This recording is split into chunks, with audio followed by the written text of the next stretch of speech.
Imaginez, vous êtes un soldat américain en 1899. On vient de vous déployer aux Philippines afin de mater l'insurrection des tribus locales face au nouveau gouvernement américain en place. Après quelques escarmouches, vous êtes à court de munitions pour votre arme principale. Mais il vous reste votre tout nouveau revolver chambré en .38 Long Colt, que l'armée vient tout juste d'adopter. Beaucoup plus ergonomique que l'ancien .45. Soudainement, vous entendez le cri de guerre des guerriers tribaux qui vous foncent dessus avec leurs lances et leurs baïonnettes. Vous vous dites « Mais ils sont fous! C'est du suicide! » Justement, ces guerriers féroces n'ont pas peur de la mort. Ils chargent vers votre unité. Vous commencez à faire feu. Quelques-uns tombent, mais pas autant que vous l'auriez cru. Vous en remarquez un, particulièrement enragé. Il vous a aussi remarqué. Il fonce droit sur vous. Vous le mettez en joue et vous tirez. En plein dans la poitrine, mais il continue à charger, encore plus furieux. Vous recommencez. Vous le touchez une deuxième, troisième, quatrième, cinquième, sixième fois. 6 touches, mais l'ennemi continue d'avancer. Merde, pas le temps de recharger. Ça se finira au corps à corps. Au tournant du 20e siècle, l'inefficacité du nouveau calibre 38 Long Colt durant la guerre américano-philippine a forcé le bon vieux revolver simple action en 1945 à sortir de sa retraite et à donner naissance à un nouveau terme, pouvoir d'arrêt. L'armée américaine a alors décidé qu'elle voulait une nouvelle arme de poing, mais pas un revolver cette fois, non. Elle était très intéressée par ce nouveau concept, le pistolet semi-automatique. Et cette fois, les Américains ne veulent rien de moins que du 45.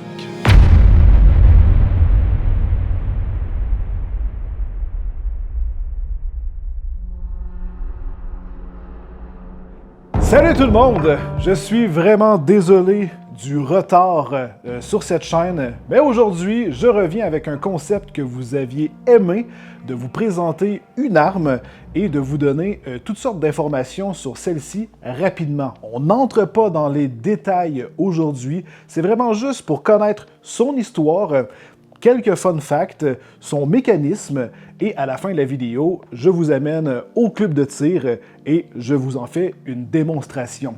Et j'ai fait une première vidéo et j'avais présenté dans celle-ci le Glock. Donc il y a une fiche qui devrait... Reviens, Glock. Donc juste avant de vous raconter l'histoire du 1911, j'aimerais quand même vous présenter l'arme qui est devant moi, qui est un Remington 1911 R1 en calibre 45, et celle-ci n'est pas celle d'origine.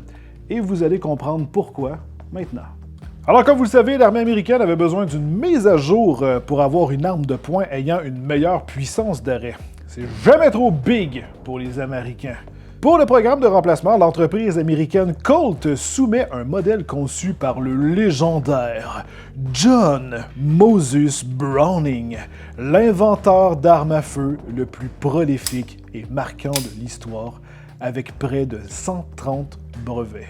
Vous avez bien entendu, le concept du 1911 ne vient pas des ingénieurs de chez Colt, mais du cerveau de Monsieur Browning.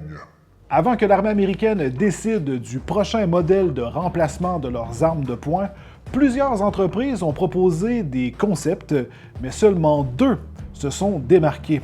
Un modèle de chez Savage et le Colt 1911. C'est lors de durs essais avec plus de 6000 balles tirées avec un entretien minimal que Colt ont réussi avec brio, sans aucun enrayement, défaut ou quoi que ce soit.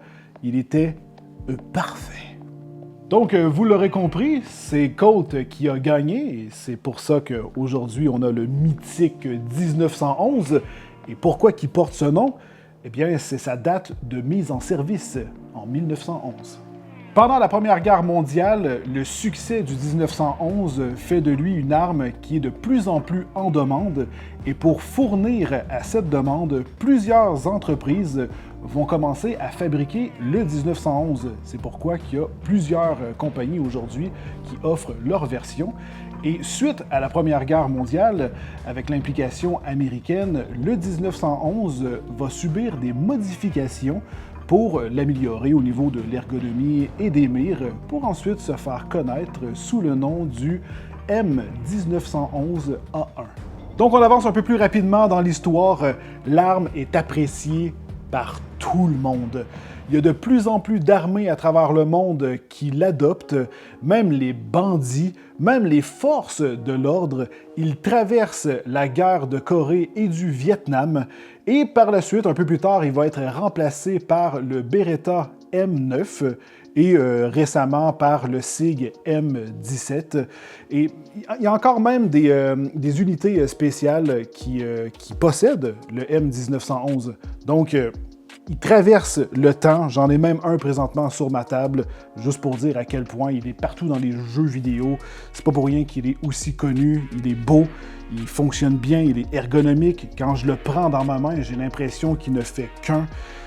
Il a tout pour être aimé, et je comprends pourquoi.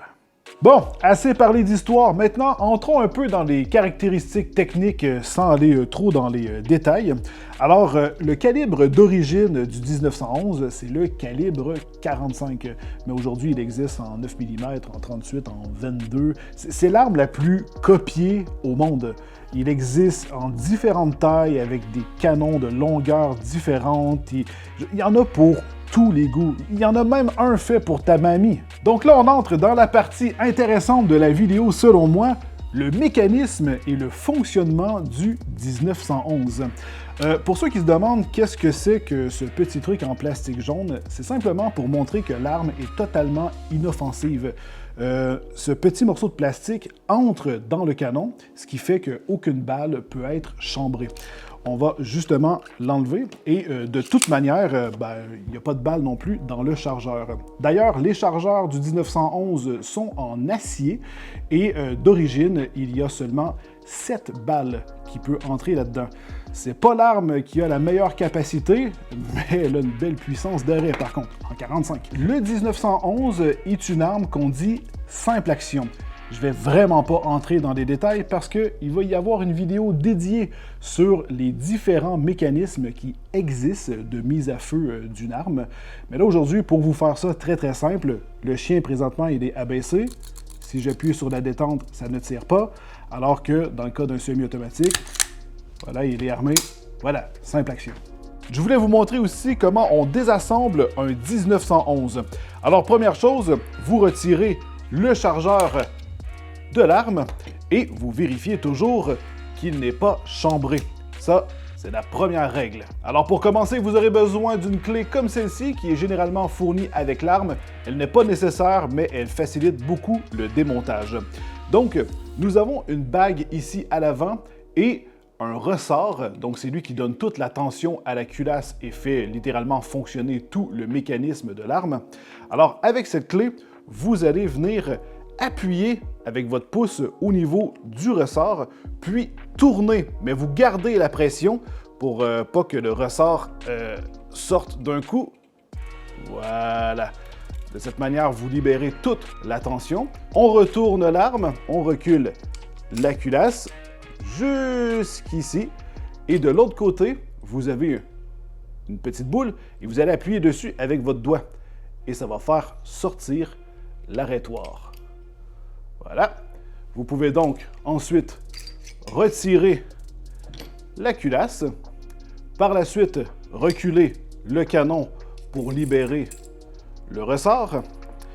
Vous pouvez tourner la bague dans l'autre sens pour la déverrouiller, descendre cette petite clenche comme ça et sortir le canon par l'avant. Et voilà, c'est comme ça qu'on démonte un 1911. Sinon, pour les intéressés, le prix moyen d'un 1911, qui est une arme considérée haut de gamme, est fixé entre 1000 et 2000 dollars, même s'il existe des copies chinoises à quelques centaines de dollars. Et il n'y a pas de limite, il y a des éditions limitées à plus de 10 000 dollars et il y a même une version faite en météorite à 4,5 millions de dollars. Ça vous donne une idée de la chose. OK, on arrive dans les fun facts. On va enchaîner avant d'aller tirer. On commence avec la première. Les civils ont droit d'acheter des copies des versions M 1911. M qui veut dire militaire. Donc, les gens comme vous et moi, on a des versions 1911 normales. Sauf certains collectionneurs qui sont capables de se mettre la main sur des versions M. Saviez-vous que le 1911 n'est pas un modèle, mais une plateforme? C'est pour ça qu'aujourd'hui, il y a plus de 50 entreprises qui fabriquent leur version du 1911. Donc, c'est pas juste Colt. Durant la Première Guerre mondiale, l'arme est tellement en demande que même une entreprise de machines à coudre très connue, Singer, a décidé d'en faire quelques exemplaires. Aujourd'hui, les collectionneurs qui peuvent se mettre la main sur une Singer, le modèle original qui a fait la guerre, wouh! Crachez le cash!